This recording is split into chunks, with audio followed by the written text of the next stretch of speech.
నమస్తే, నేను రాజేశ్వరి. ఇది గడ్డి తెచ్చుకున్నా. ఇప్పటికి చాలా రోజులు అయిపోయింది, ఎండాకాలం స్టార్ట్ అయిపోయి. ఇది నేను ప్రతి చెట్ల పెట్టుకుంటా. చాలా ఉంది. కొంచెమే ఇచ్చిండు ఆయన. పాన్ షాప్లో దొరుకుతుంది మనకి. ఇది పాన్ షాప్లో వాళ్ళు పడేస్తారు, అడిగితే ఇస్తారు.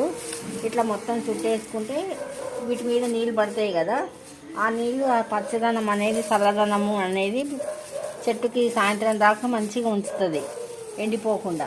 కుండీలు అనేటివి తొందరగా ఆరిపోతాయి అందులో. ఈ ఎండకి చాలా ఎండ ఉంటుంది మధ్యాహ్నం పూట. నేను ఇక్కడ కూడా విత్తనాలు వేసుకున్నా. ఇది బీరకాయ అనుకుంటా, ఇది కూడా మొలిసింది.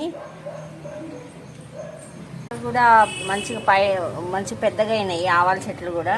పైన కూడా పెట్టిన ధనియాలు రాలేదు, ఇంకా మెంతులు అయితే వచ్చేసినాయి. మళ్ళీ ఇది అయితే క్రోటాన్స్. ఇది చెప్పినాను కదా, గ్రేప్స్. ఈ గ్రేప్స్లలో 2 అయితే వెళ్ళినాయి కానీ పైకి వస్తలేవు ఇవి 2 యాపిల్. ఇవి ఇది కూడా మెంతులు తొందరగా వస్తున్నాయి కానీ మనకు ధనియాలు కొంచెం లేట్ వస్తాయి. ఇది కాకరకాయలు కూడా ఇక్కడ 2 అయినాయి. అక్కడ లాస్ట్లో ఇంకొకటి అయింది. అదో అన్నీ దీని కింద దాచుకున్నాయి. ఇది రోడ్డు మీద ఉంది. ఇట్లా దాచుకోవడం వలన ఎవరు తెంపుకోవట్లేదు, వాళ్ళకి తెలియట్లేదు ఉన్నాయి అనేసి కాయలు. ఇక్కడ 3 అయినాయి, అంతకుముందు కూడా 3 అయినాయి.